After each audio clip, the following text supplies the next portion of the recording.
जाहैबाय थांनाय 17 मार्च खालाराव मोनसे पिटिशन फाइल होदों माखासे बर'नि एन्टि बर'फोरनि दैदेनगिरिफोरजों लोगोसे बिथांमोना माखासे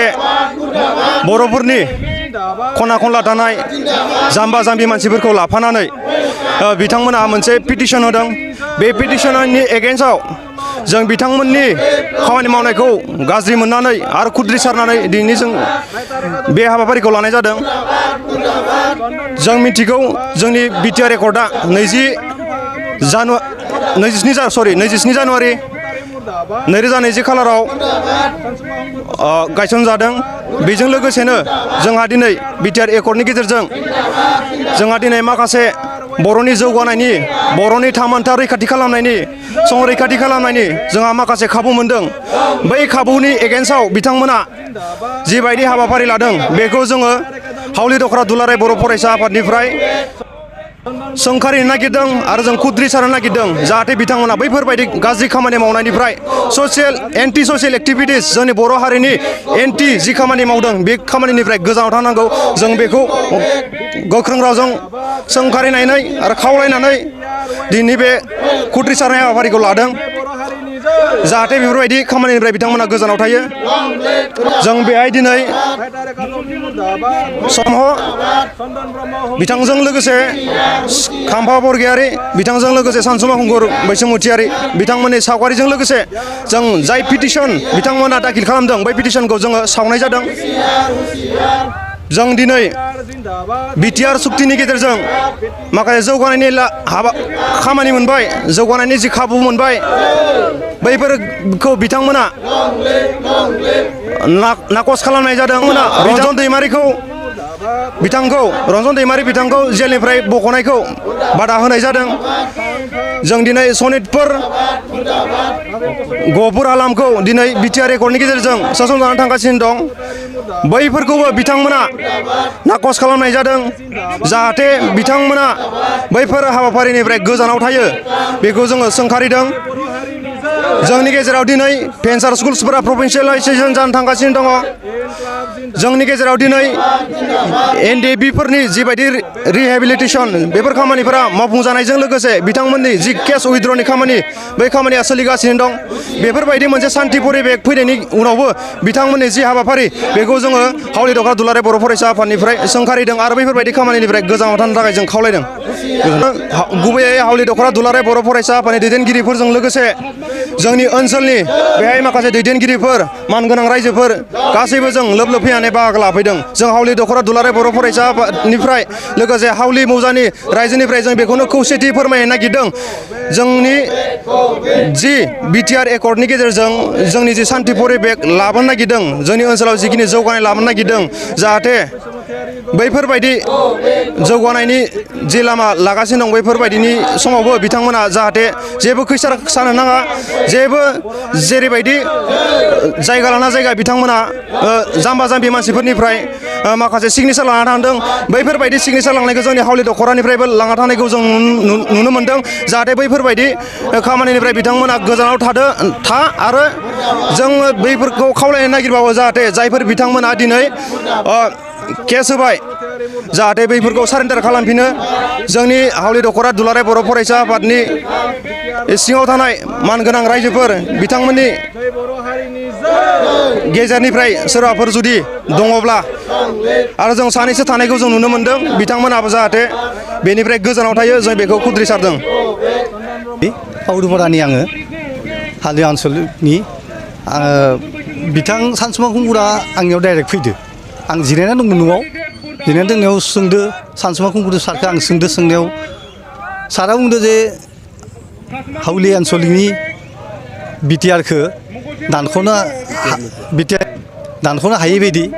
सिगनेसार खांनाय जादों गामि गामि ओरैनानै आंनिफ्राय सिगनेसार लांनाय जादों थगायनानै। खिन्थु बेबायदि लांनानै बेबायदि खालामगोन होननानै आंथ' सानाखैमोन। जोंनि हावलि आनसलिकनिफ्राय 11 जननि लांनाय जादों। दा बेखिनियानो बे सिगनेसारखौ बिथाङा दिखांना लानांगौ। बिनि थाखाय आं सोंनाया सोङाखै, खालि इखौल' सोंदो सार मानि सिगनेसार बिथाङा बुंदों मा हावलि आनसलिकनिफ्राय बिटिआरखौ दानख'नो हायै थाखाय माने सिगनेचार लानाय जादों ओरैनो बेखिनियानो কাৰ্যসূচীটো এইকাৰণে হাতত ল'ব লগা হ'ল যে আমাৰ 2020 চনত 27 জানুৱাৰীৰ এটা বিটিআৰ চুক্তি হৈছিলে এই বিটিআৰ চুক্তিক দফা কৰি তেওঁলোকে যোৱা 17 মাৰ্চ 2022 চনত তেওঁলোকে গুৱাহাটী উচ্চ ন্যায়ালয়ৰ এটা গোচৰ উত্থাপন কৰিছে তেওঁলোকে এই আমাৰ বিটিআৰ চুক্তিখন বৈধ আৰু লগতে তেওঁলোকে প্ৰত্যাহ্বান জনাইছে তেওঁলোকে কি উদ্দেশ্যলৈ এই প্ৰত্যাহ্বান জনাইছে আমি নিখিল বড়ো ছাত্ৰ সন্থাৰ পৰা তেওঁলোকক আমি সুধিব বিচাৰিছোঁ যে তেওঁলোকে এই চুক্তিখন প্ৰত্যাহ্বান কৰাৰ অৰ্থ কি আছে তেওঁলোকে আমাৰ শান্তি আৰু সমৃদ্ধিটো নিবিচাৰে নেকি আমি নিখিল বড়ো ছাত্ৰ সন্থাই বিটিআৰ অঞ্চলকে শান্তি আৰু সমৃদ্ধিৰে এটা গঢ় লোৱাৰ কাৰণে আমি চেষ্টা কৰি আছোঁ তেওঁলোকে শান্তি অহাৰ স্বত্তেও তেওঁলোকে কি কাৰণত এই প্ৰত্যাহ্বানসমূহ জনাই থাকে আমি বুজিব নোৱাৰোঁ আমি তেওঁলোকক অনুৰোধ কৰোঁ যে বিটিআৰ অঞ্চলখনক শান্তি সমৃদ্ধিয়ে আৰু একতাভাৱে ঐক্যবদ্ধভাৱে আমাক উন্নতিৰ মুখলৈ আগবাঢ়ি যোৱাৰ কাৰণে যেন আমাক সহায় কৰে তেওঁলোকক আমি এইটোৱে অনুৰোধ কৰোঁ আমি এই কাৰ্যসূচীযোন আমাৰ সদায় বড়ো ছাত্ৰ সন্থাই গোটেই কৰিছে অল অসমে হওক অসমৰ বাহিৰত ৰাজ্য সকলোতে আমাৰ এপছুৰ এই কাৰ্যসূচীখন আজি চলি আছে আৰু আগন্তুক দিনত এনেকুৱা যদি বড়োৰ মাজত বিভাজনৰ সৃষ্টি আনে তেতিয়া এই এপছুৱে তেনেকুৱা পদক্ষেপ ল'ব আৰু তেনেকুৱা সকলৰ বিপৰীতে আমি মাত মাতিব এইটো আমাৰ নিখিল বড়ো ছাত্ৰ সন্থাৰ পৰা আহ্বান আছে बे बादायलायनायखौ गिबि खेबनि थाखाय बिटिआरनि सिङाव थानाय चिरां जिल्लायाव सोलिफुबाय थानाय मार्च दाननि गेजेराव खुंफुंनाय जागोन Guwahati sports association in association with सोगुंथि फाउन्डेशननि बानजायनायाव देग्लाय चिरां थाइखाजरानि राइन' क्लाब गेलेग्रा फोथाराव 2022 इं 25 मार्चनिफ्राय जागायनानै 30 मार्चसिम जोबथा बादायलायनाय जागोन गासै मोनब्रै गेदेर जोलुर क्लाबफोरनि गेजेराव बे बादायलायनाया जागोन बे गेदेर जोलुर क्लाबफोरनि मुंफोरानो जाबाय North East United FC United Chirang Duar FC चिलं लाजं FC आरो आसाम रेजिमेन्टेल सेन्टार बादायलायनायनि सम खाना होखानाय बादियै 25 मार्च खालि नर्थ इस्ट इउनाइटेड एफसी आरो United Chirang Duar FC 26 March खालि शिलं लाजं एफसी आरो आसाम रेजिमेन्टेल सेन्टार 27 मार्च खालि नर्थ इस्ट इउनाइटेड एफसी आरो आसाम रेजिमेन्टेल सेन्टार 28 मार्च खालि इउनाइटेड चिरां दुवार एफसी आरो शिलं लाजं एफसी 29 मार्च खालि आसाम रेजिमेन्टेल सेन्टार आरो United Chirang Duar FC 30 March खालि नर्थ इस्ट इउनाइटेड एफसी आरो शिलं लाजं एफसी नि गेजेराव बे बादायलायनाया जागोन जानो थांनाय बे बादायलायनायनि टिकेटखौ दानिफ्रायनो टिकेट काउन्टाराव होनाय जाबाय नायनो गोसो गुदुं एबा जोलुर बादायलायनायखौ मोजां मोनग्रा सुबुंफोरा थाबैनो टिकेटनि थाखाय